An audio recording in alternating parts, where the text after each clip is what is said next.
Got that good soul in my feet. Obviously, the hair is viscerally upsetting on multiple levels. Some people have even suggested that I was actually the inspiration behind the movie Joe Dirt.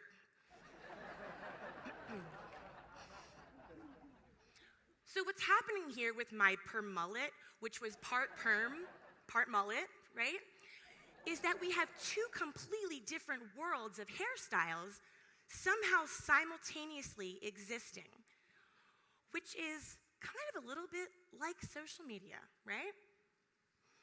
We have Instagram versus reality. We have those friends that have perfect lives, and they feel the need to tell you about it. We get it, Giselle. You're a Brazilian supermodel married to Tom Brady with gorgeous children, and you fly private. You are hashtag blessed, but you are also hashtag bragging, okay? So today, we're talking about the art of digital persuasion. How can you do a better job influencing action from behind the screen? Getting people, influencing them, nudging them to do what you want them to do.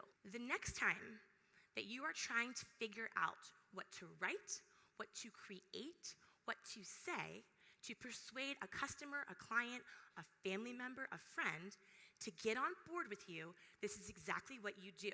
And someone starts to get into a knockdown, drag out, caps lock, take no prisoners, bloodshed Facebook fight. And then the next day, you're at book club. And it's like it never even happened. You're trading recipes. It's like, what? Why do we act like this online? What is wrong with us? Turns out, there's actually a name for this behavioral phenomenon that we're all guilty of. Psychologists call it the online disinhibition effect. That because we're behind those screens and we can't physically see someone's face, we forget that there is this living, breathing human being on the other side. That's why I don't call them screens. I call them empathy blockers, because they block our ability to be able to truly feel and understand our people, our customers, our friends, our family. That's on the recipient side. Over here, on the sender side, if you are a seller or a brand, sometimes you're asking yourself, hello, is anybody out there? Why is no one responding to my email, to my post? Why can't I get people to do what I want to do? It was a little confusing. Is Matthew McConaughey the superhero driving a Lincoln because he's an everyday guy? Or will an everyday guy that drives a Lincoln become like Matthew McConaughey? Or is it trying to be funny because Matthew McConaughey would never drive a Lincoln? Like, what is happening here? So it bombed. Like that, I lost 70% of my company's revenue. I had to convert my 800 square foot apartment into a makeshift office. In a panic, I took the art off the walls, the whiteboards went up, the couches went down in the garage, desks went in. In our guest room, huge glass conference table with inches, like if you push the chair out, it would hit the wall. And we were in survival mode. Suddenly, I had an idea. And this idea is what I used on our clients to get the content to start working. From there, the Oscars hired us, ABC Disney hired us, Hitachi, Hilton, Target. This one little simple mind trick, this little idea that I had my entire agency over the course of the next 6 months roaring back to life.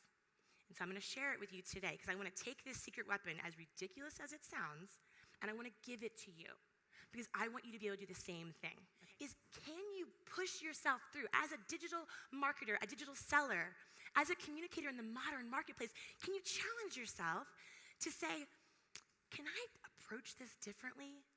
Can I show this Can I say this differently? Can I?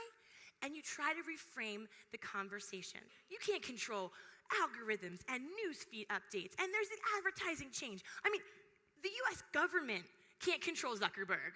We can't control all these things. You can't control that your customers are complaining and driving you crazy.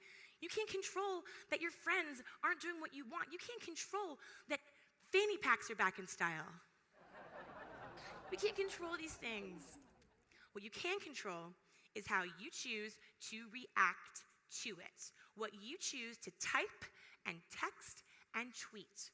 Can we challenge ourselves to pause before we post, face it, and communicate with kindness, which is not only more persuasive, but adds more humanity into our everyday conversations. Thank you all so much for having me. My name is Erin Gargan. Have an incredible GenCon. Thank you, guys. Sunshine in my pocket, got that good soul in my feet. I feel that hot blood in my body when it drops. Ooh, I can't take my eyes off. Wow, you guys. Can we give her another round of applause? That was amazing, right?